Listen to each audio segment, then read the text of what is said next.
الرابط الذي وعدتكم به أعزائي هو هذا الرابط. للأسف فهو مزعج بالإعلانات، ولكن على العموم فالرابط كما تشاهدون iptv-links.blogspot.com يمكنكم الولوج إليه من على الديسكريبشن. كذلك كما تشاهدون هناك آخر تحديثات، هذه تم وضعها فقط هذا الصباح، لم أتركها. سنذهب مثلا ونجد أنه فرنش بلس أرابيك ام بي سي سي بي سي لاكارت ألاكسيون بابا. على العموم سأدخل هنا ثم سأجد هذه المعلومات كما تشاهدون. سأقوم فقط بنسخها هكذا على هذه الشكيلة.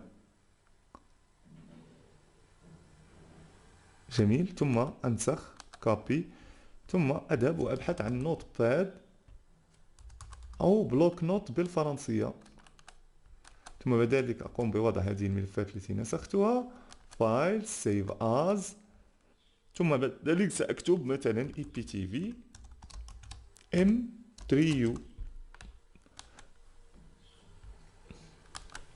ننسخها في دوكيمنت. جميل. إذا الآن هي موجودة على دوكيمنت. إذا iptv كما تشاهدون أبحث أو أقوم بفتحها بواسطة VLC ميديا بلاير. إذا ضروري أن يكون هناك أو يكون متواجد على حاسوبك VLC بلاير كما تشاهدون. قنوات تشتغل بجودة عالية جدا، وفي حالة إذا كان هناك مشكلة في القنوات تمرون مباشرة للبحث في الموقع عن ملف آخر كما تشاهدون.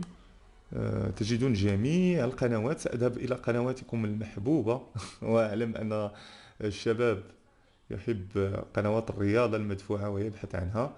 إذن سنبحث عنها. إذن ها هي ذي.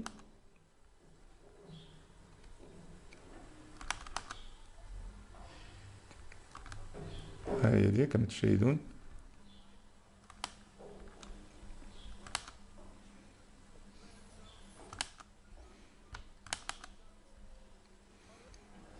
يعني تعمل بسرعة كبيرة كما تشاهدون.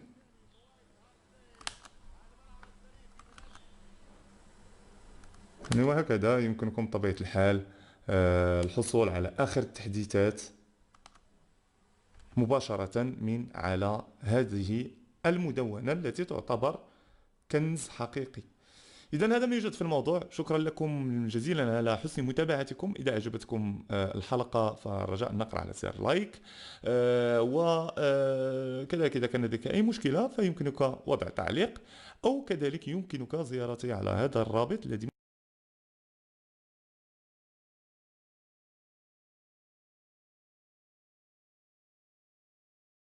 من خلاله أجيب على كافة تساؤلاتكم.